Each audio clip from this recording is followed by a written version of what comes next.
Shalom.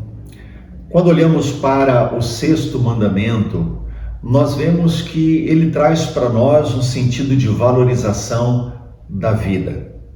E aí nós precisamos olhar para um contexto legal. Por exemplo, dentro do nosso conjunto de leis penais, criminais, que lidam com as questões criminais, nós encontramos a figura do dolo e da culpa.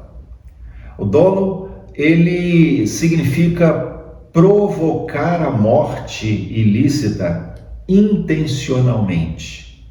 Ou seja, eu exerço a minha vontade e eu deliberadamente decido tirar a vida. Então, nesse sentido, é o dolo. E culpa é quando, e aí usamos a expressão culposo, é quando não há a intenção. No entanto, nesse crime, nesse tirar a vida, existe aí a imprudência, e a imprudência significa agir de forma precipitada, sem cuidado, sem cautela, Então, na imprudência, uma pessoa que manuseia uma arma sem saber como se usa, ela pode causar a morte de alguém por imprudência.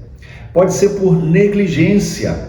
E negligência, a culpa pode ser por negligência, porque envolve o descuido, a desatenção, sem observar a precaução necessária, como por exemplo um pai que deixa uma arma carregada num lugar onde um filho pequeno pode pegar, ele cometeu uma negligência, ou a imperícia, agir sem habilidade, sem a qualificação técnica. Então, imprudência, negligência e imperícia fazem parte desse contexto da culpa. No entanto, quando nós pensamos no mandamento, ele vai além da questão legal em si. Porque nós olhamos, por exemplo, em Êxodo capítulo 20, o verso de número 13, ele é taxativo e diz: não matarás. Em todos os casos, não matarás, no sentido de valorize a vida. A valorização da vida é o cerne, é o núcleo, é o âmago do mandamento. Por isso ele aparece dessa forma tão enfática: não matarás. Valorize a vida, não tirando a vida. Valorize a vida, não correndo riscos que ponham a vida de outros em perigo.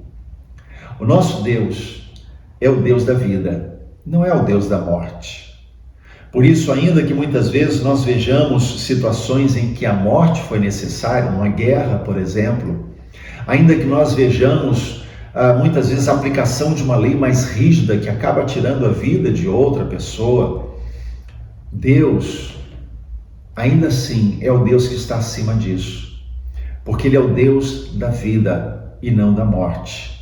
Deus valoriza a vida, por isso Ele diz: não matarás. Valorize a vida, não tirando a vida. Não corra riscos que possam tirar a vida. Cuidado com a imprudência, cuidado com a negligência, cuidado com a imperícia, cuidado com aquilo que pode ferir o outro e macular aquilo que Deus tem de mais precioso sobre a vida das pessoas que foram criadas à imagem e semelhança do próprio Deus.